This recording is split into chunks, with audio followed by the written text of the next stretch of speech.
आपके लोगों को खरीदने की ताकत रखते हैं और आप बिकते हैं सस्ते में। अगर आपकी कोई कीमत लगाए और आपके मूल्य, आपके परिवार की जो आस्थाएं हैं वो इतनी मजबूत हैं, तो आपको कोई खरीद नहीं सकता ना। आपको 5 करोड़ रुपया देकर के आपसे कहेगा नहीं कि अपने बाप को गाली दो, आप देंगी। लेकिन अगर आपके आस्थाएं, मूल्य, परंपराएं और सरोकार कमजोर होंगे तो कोई भी खरीद लेगा आपको। हिंदू बिकता है सबसे पहले, इसलिए दिल्ली में 1 महीने का बिजली का बिल 2 रुपए किलो चावल मिलने से हमने सत्ता में बिठा दिया। अब वो हज हाउस बना रहा है, अब वो मुसलमान मौलवियों को तनख्वाह दे रहा है, अब रोहिंग्या मुसलमानों को बसा रहा है। तो आप चिल्ला सकते हैं, तो भी वोट तो हिंदुओं ने दिया था। क्या सारी 70 सीटें जो दिल्ली की हैं वो मुसलमानों की वजह से जीत गया? वो 2, 4, 5 सीटें जीता होगा। तो हिंदू कौन सा हिंदू? तो कौन सा हिंदू को आप कहेंगे कि ये राष्ट्र के प्रति समर्पित है? ये नहीं है। हिंदू बिकता है। मैंने कहा ना, हमारी औकात इस देश में 2 रुपए किलो चावल से ज्यादा नहीं है। हम अपने आप को महान दिखाएं, बहुत परोपकारी दिखाएं। हम झूठ मक्कारी पे खड़े हुए लोग हैं। लिहाजा केजरीवाल जैसी मानसिकता सत्ता पर रहने के लिए, इससे पहले भी लोग यही कर रहे थे।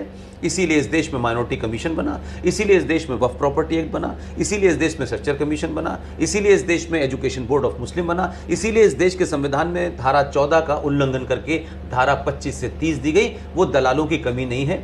हिंदुओं में सबसे ज्यादा दलाल मिलते हैं, हिंदू जल्दी बिकते हैं। इसलिए आज की पीढ़ी के सामने सवाल यह है कि हम किसके साथ खड़े हों। इसलिए मैं ये मानता हूं कि एक कई लंबे समय के बाद, 700-800 साल के बाद, पहली बार भारत के नौजवान हिंदुओं ने अपने हिंदू होने पे नफरत नहीं है, कॉम्प्लेक्स नहीं है, उन्हें गर्व हुआ है। अपनी हजारों साल की जो सभ्यता है वो आपको ताकत देती है कि आपके पूर्वज कौन थे। सब आपके पूर्वज बिकाऊ नहीं थे।